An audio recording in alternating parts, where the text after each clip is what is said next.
Okay, this morning I had a 10 by 1K repeat session, which I was planning to film, put up on YouTube as a vlog, but my camera went flat, which is always a bit of a pain. So instead we're gonna do a bit of an informal, impromptu review of the Mizuno Wave Rebellion Pro Beta. This morning after the 10 by 1K session, I've now done 100Ks of running in it. I've had a pretty good time. This is gonna be the shoe that I wear for the Osaka Marathon. So yeah, I thought we'd run through some kind of general talking points, give you some vibes, I guess, of how I've been getting on in this shoe so far.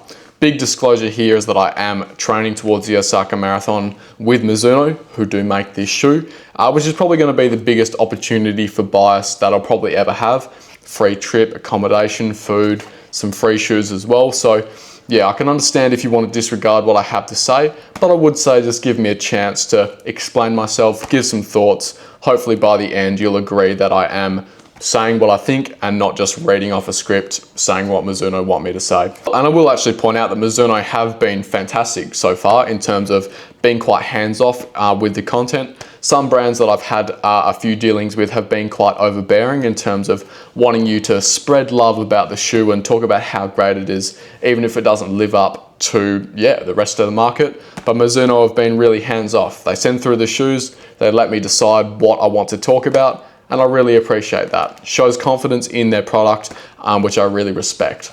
So the Wave Rebellion Pro Beta, this is a massive marathon racing shoe, probably one of the weirdest looking on the market, even aside from the zebra colorway. Just a big, tall stack of foam, massive geometry, and it continues to be one of the most fun racing shoes out there as well. I've actually run in all three of the Rebellion Pro series. The original I felt like was actually quite subdued now comparing it to the Pro Beta, but at the time it felt radical. I had a really firm, direct, punchy ride. The geometry was really nice, really quite a tippy forward shoe, like really rocks you forward. And then I would say the second version got a bit softer, had the nice layer of Energy Light Plus across the top, a bit more of a radical geometry. And then moving to the Pro Beta now, I would say that we have an even better foam with the Energy XP, which is it's a supercritical nitrogen infused TPU foam, which I guess is somewhat similar to what you're gonna find in the Puma Deviate Nitro Elite 3. It's not PEBA, it's lighter, it's bouncier.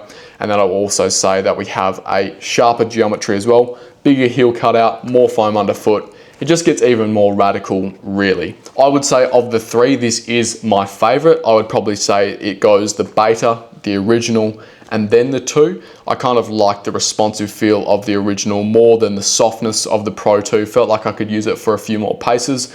But here, the level of protection, propulsion, comfort, I think is really unbeatable amongst the three Pro shoes and amongst the market as well. It's probably the most protective marathon racing shoe just on merit of having the most foam underfoot. I really do like this new foam, the Energy XP. I think that this is truly a high performing foam. Like I would say in the past, the Wave Rebellion Pro has been special because of the geometry, because of the heel cutout, because of the fact that it is so steep in its rock ring.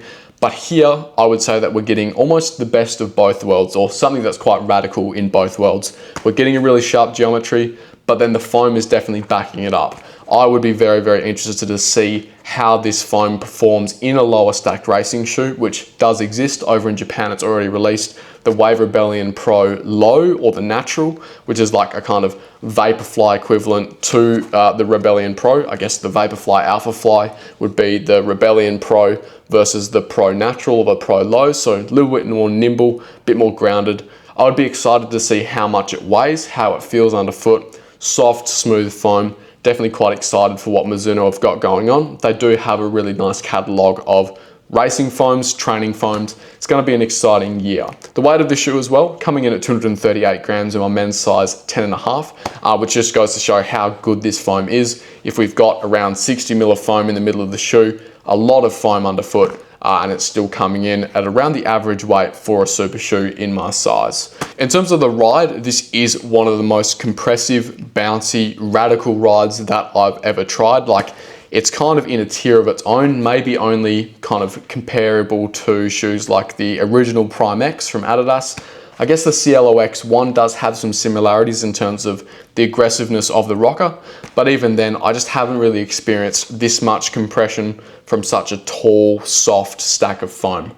Really, really enjoy it. It's quite a weird experience out of the box. Like, in my lifetime of trying out shoes, there's a couple of shoes that really make you go wow on the first couple of runs, like the original Vaporfly. Everyone remembers trying that on, the Alphafly as well. The Cloudboom Strike gave me that feeling, and this one has also given me that kind of, oh, this is pretty cool. It's given me that kind of sensation, which is really exciting to feel in a marathon racing shoe, that we're still getting a little bit of innovation, something a little bit different, because as much as this is quite outrageous and might not work for everyone, it is pretty cool to see that Mizuno are kind of doubling down and making something which is a bit more special, rather than just going with a copy and paste, you know, PIBA plus plate, 8mm drop, 40mm stack. They're actually doing something a bit different, which, yeah, might be a bit polarizing, but I do like to see that they're doubling down, committing to something a bit unique. So the ride for me, propulsive, smooth, comfortable. I find it really locks into a pace quite nicely once I've learnt how to run in this shoe, which will be a point I'll chat about soon. I just find it really easy to turn the legs over, smash into this pod of foam in the heel, and then just allow the shoe to kind of roll me through the stride, do the rest of the work for me. I found it to be really, really enjoyable. I personally found that it offloads my calves a lot, but I do think that it puts a bit more work through my quads and glutes. I don't really have enough understanding of biomechanics to understand why that is at this point. But yeah, for me, I found it to offload the calves. But for some people, it seems to load the carbs even more. So don't really know what's going on there. It is a polarizing shoe, both in terms of perception, feel, but also in terms of biomechanics. It just seems to work for some people, doesn't work for others. I would say that I fall into the category of people it works for, which I'm pretty glad about, because yeah, running a marathon in it, you definitely want a shoe which feels good. In terms of pace versatility for this shoe, I don't think that it's the most versatile racer out there for me personally. I kind of feel like it locks nicely into half marathon, marathon pace, bit of tempo stuff as well, but I would never be reaching for this for the 5 or 10. I feel like it has a little bit too much compression, a little bit too unstable, not nimble enough, don't get enough ground feel, which is more of a preference thing than anything else, I guess. But yeah, I'm not using this for a short, fast race. I'm using this for a longer, extended effort where it really matters to kind of lock into an effort, lock into a rhythm, which is definitely a bit of a subjective thing, as I said. I think some people would only use this for a 5 or 10 because that's the only distance where they can make this manageable. Like running faster, this shoe does feel better, does feel smoother, does feel more stable. So maybe if you have some more stability problems, this would be that shorter distance racer. But I think for me, in my current state, I'm definitely only using this for longer distances. So pace versatility, not one of the strong points of the shoe, but at the marathon, half marathon pace, I do think it does its job pretty well. That brings me on to a big talking point with all of the Wave Rebellion Pro series, which is instability, which is definitely fair enough. This is probably one of the most unstable shoes that I've worn, maybe other than the Prime X from Adidas. It's tall, it's compressive, there's a lot of foam here.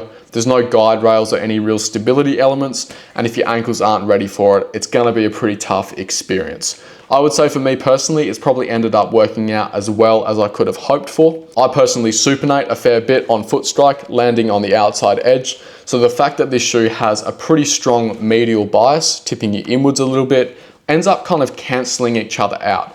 I land on the outside edge, the shoe wants to bring me inwards, but the transition through foot strike, the quickness of the rock ring means that by the time it's actually got me back to the center, I've kind of finished rolling through the shoe. I'm kind of through my toe off. Had a few sore ankles after some really big sessions, but that's mainly where I've been doing a fair bit of easy running in the shoe, like doing some 400 meters of jog in between those longer reps. That's where I really find that the instability gets to me, because you are not transitioning through the shoe fast enough, and it's kind of giving yourself opportunity to really tip side to side, and you're having to work your ankles to stay on top of the shoe.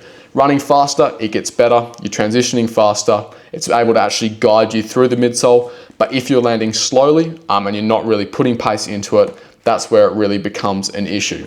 As I said before, some people will only use this as a 5 or 10K shoe because of the instability. They can only last in it for 20, 30, 40 minutes for a 5 or 10K.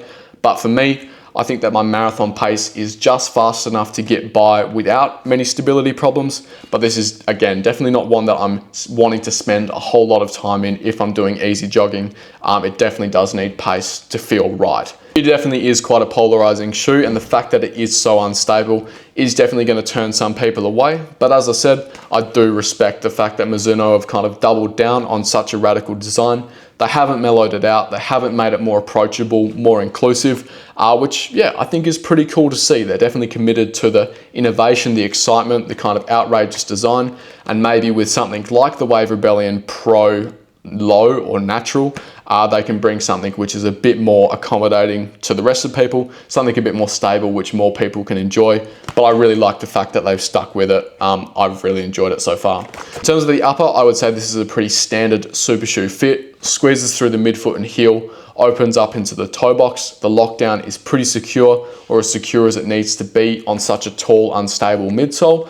Have had some problems with blisters though, and this is something that I've had problems with in a lot of shoes, so do take that into account. Might not be a Mizuno problem necessarily, but I have had some problems in the heel counter and in the toe box on my right foot. Heel counter for me is a problem with this padding, which they've left the seam exposed on. The kind of edge of the padding is right up against your Achilles, which for me, as someone with sensitive Achilles, just didn't really end up working nicely. I do also think the fact that the heel counter angles in a little bit like this, combined with the compression of the foam, the stiff rocker, just means that your foot's kind of shifting about in the shoe in a way which ends up rubbing on that fabric. You can see that I've actually cut into it with some small scissors. I've just kind of trimmed out a little bit of that padding there, made it a little bit more flexible. That's completely solved the problem. I really do think that we do need a bit more attention to heel counters. I say that selfishly because I have problems with the Cloudboom Strike, the SC Elite, all of the New Balance shoes, honestly. And so, yeah, it's a little bit frustrating when you have such a good ride underfoot that small details like this can get in the way. I just think that we need to cover over the padding. Like if you're gonna have padding on the inside, I wanna see it like wrap up right around. Don't want to see seams, don't want to see stitches. Just make it a little bit smoother for our poor little Achilles. The big toe blister on the outside edge for me is more to do with the shoe geometry than the actual fit or shaping of the toe box. I think the medial bias and the fact that your foot is kind of pitched forward is the main culprit. You're kind of slipping forward a little bit, and with the outside tipping, I found that I was just having a little bit of extra pressure on that big toe. It's quite a harsh, scratchy material, like definitely quite stripped down and breathable, and I just found that I had a bit of rubbing there. Blistered up on 2 occasions now, so it actually blistered up this morning and on my first run, which was a 10K tempo as well. Doesn't happen all the time. I wonder whether it's something to do with socks, maybe a thicker sock or something like that is giving me a little bit less volume through there. But yeah, bit of an interesting one. I don't really know how to fix it. I probably wouldn't go a half size up. Doesn't happen all the time, but definitely worth reporting on. If you have problems with, toe width, you need a bit more volume through there, or you have problems with toe blisters in general, maybe this is something to take into consideration when looking at this shoe. Last thing I wanted to talk about in this impromptu review is the grip on the shoe. This G3 rubber compound is fantastic. I should be talking about it more with Puma Grip and Continental. It really is competing on the same level, more in terms of the actual bite of the midsole, like it's got these little nubs arranged in a lattice structure, extremely, extremely grippy, which again, I think is really necessary for a shoe which is so radical. You can't be slipping around on top of instability. It would just be a nightmare. So they've definitely executed it here. The grip is really nice, bites into the ground. I would say Puma and Continental are more about the stickiness of the rubber compound rather than the tread pattern. They're more like kind of sticking against the road, whereas this is really biting in, grabbing onto it, and I think it works really, really nicely. So yeah, that kind of rounds out my casual review of the Wave Rebellion Pro Beta. So far, I would say it's been an overwhelmingly positive experience other than those blisterings in the upper. Hasn't been a persisting issue though, only because I cut into it and actually snipped that padding out. So that is probably my one big knock on the shoe is the heel counter, a little bit of blistering in the toe box as well. But other than that, it's been a really fun experience kind of learning how to run in this shoe, learning how to make it work with my stride. and I have had a good time training in it. It is still going to be quite a polarizing shoe. It's obviously quite unstable, quite radical. It's not one that I can really recommend freely to whoever I come across. If I'm in retail working a shift at running warehouse, it's one of those ones that I have to really question people quite thoroughly to work out whether they actually are going to suit a shoe like this. Got to ask them how their ankle stability is. Have they been doing strength training? Do they have experience in other super shoes which would indicate that they can survive something like this?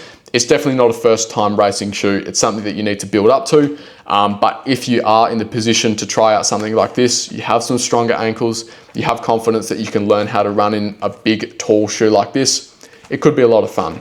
In the interest of honesty, I would say right now, the Pro Beta is still not my top marathon racing shoe pick. I would still probably choose the Adios Pro 4, the Cloudboom Strike, maybe the Feiyin Plaid from Chowdown ahead of this shoe, mainly in terms of safety, like in terms of being stable, secure, feeling a little bit more natural, connected to the road. Those shoes do have the edge over the Pro Beta. This definitely feels just as propulsive, just as fast, maybe even more radical than those shoes, but it's just a little bit of an unknown factor. You don't know how this shoe is going to feel at the 35K mark, and so it is just quite a risky move to go for a shoe like this over those more kind of, natural, straightforward feeling racing shoes. That said, I am quite excited by the idea that I do get to race in this shoe for Osaka. I can kind of commit, train in it, get used to wearing it, become more familiar with it. And I am very excited by the idea that I can, see how it goes over the full race distance, report back and see whether it actually holds up over the 42K distance.